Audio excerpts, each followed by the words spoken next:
Guys, there is an update on Relevel. Relevel has launched two new tests in the domain of business analyst role and data analyst role. They have some amazing companies on board with packages up to 22 LPA.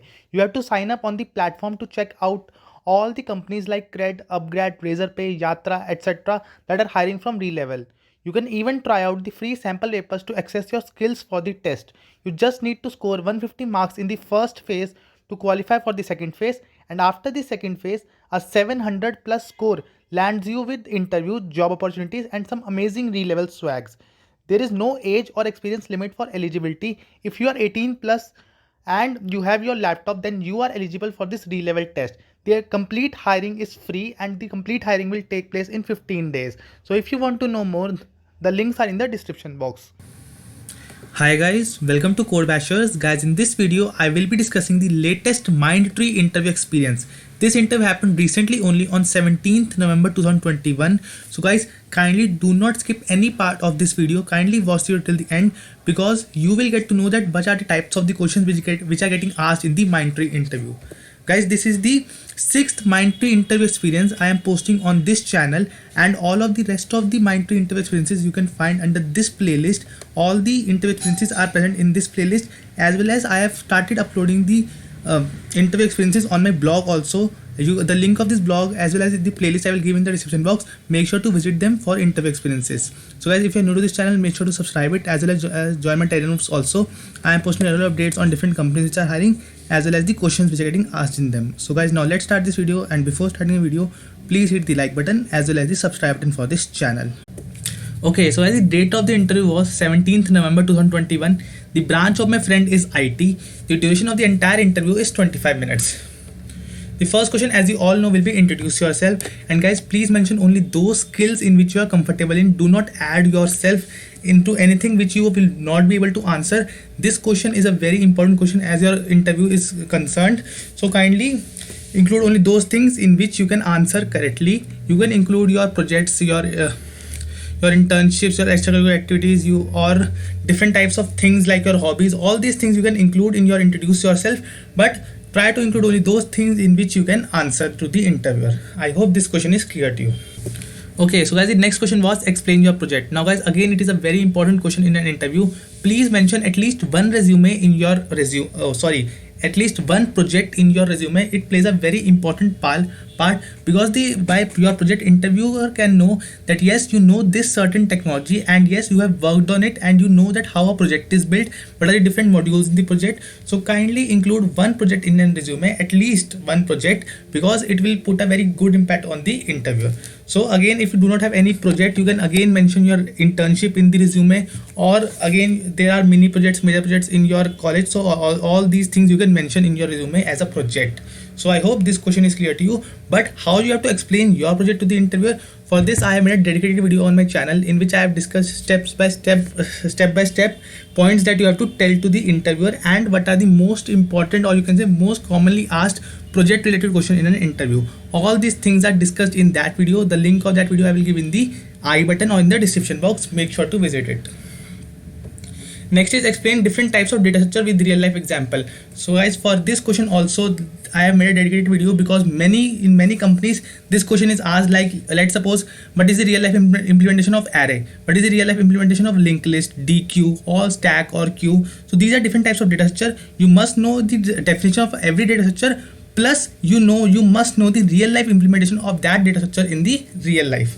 So again, for this purpose also, again a dedicated video is present on my channel, so please watch that. The link is in the I button as well as in the description box. Make sure to watch that video also. So I hope this thing is clear to you. Next question is, what is an array and what are the different types of array? So guys, first of all, array is a data structure that contains a group of elements. So array is a data structure in which group of elements can be stored. Like in a variable, we can store only one data, but in an array, a group of data can be stored. Now, typically these elements are all of the same data type, such as integer or string. So it is a group of data, but all the elements or all the data should be of single data type. Like for example, an array can be of integer, array can be of string. It means that in that array only integer values can be inserted, and in string array only string values can be inserted. It is not possible that in a single array different types of data structures are present.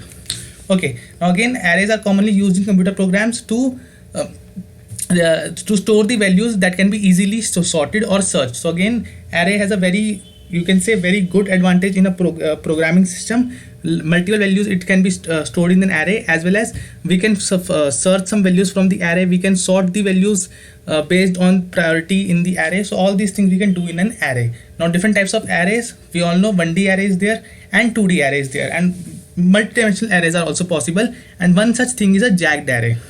So I hope this thing is clear to you.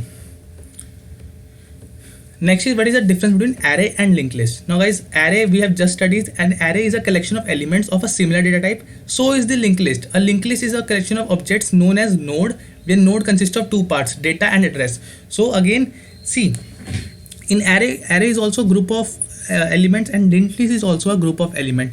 At a particular time, array can also hold a particular data structure only, as well as a linked list can also hold a particular data structure only at a given time. The main difference between array and linked list is that in array, the group of elements are stored one after the other. For example, 1 is stored at 0 index, so 2 will be stored at 1 index, 3 will be stored at second index. So all this is the type of the situation that can occur in array. That is, elements are stored one after the other. Whereas in linked list, this is not the case. One element is stored at this location and another element will be stored at another location. We cannot find the location of the elements in linked list using index that we can do in array. So I hope this difference is clear to you. You can summarize it like this, that array elements are stored in contiguous memory location, whereas linked list elements are stored anywhere in the memory or randomly stored. So this is the major difference between array and linked list. So I hope this question is clear to you. Next was write and run the program of bubble sort. So guys, for any company's interview, if it is of technical interview, then all the sorting and searching algorithms are very important. So again, in this particular situation, the interviewer asked my friend to share the screen, open any online editor and write the program for the bubble sort. So again, if you do not know how to write the program for the bubble sort, I will give this link in the description box. Visit this link, and it is a very good article where each and everything has been taught in a very clear way. So I hope this question is clear to you.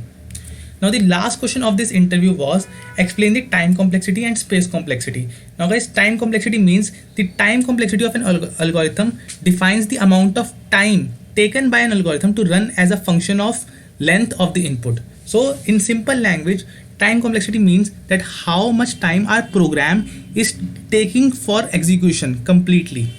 So I hope this is clear to you, that in how much time our program was completed. So this is what a time complexity is. Whereas space complexity is that how much space has been used by our program in the memory while it was executing. So this is what a space complexity. So when we define our variables, when we define our arrays, when we define different data structures, they add up in the space complexity. But when we write the logic in one loop, two loop, three loop, nested loops, so these all are responsible for the time complexity. So I hope the difference between time complexity and space complexity is clear to you. And there's a trade-off between time complexity and space complexity. At a particular time, it is possible that by increasing the space complexity, you can reduce the time complexity. At certain places it is possible, and we always prefer time complexity over space complexity because we want that our program should run fast. But in today's world, we have a lot of space to store data, so space complexity is not that much of an issue. So I hope this question is also clear to you, and this was the last question of this video.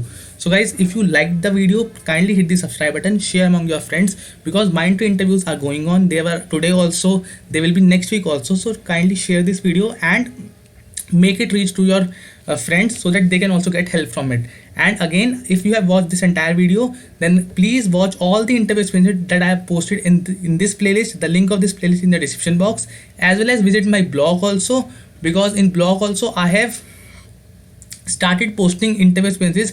Till now only one interview experience is posted, but today only I will post 2 more interview experiences of Mindtree only. So I hope you will be getting benefited out of all these things. So guys, thank you for watching this video.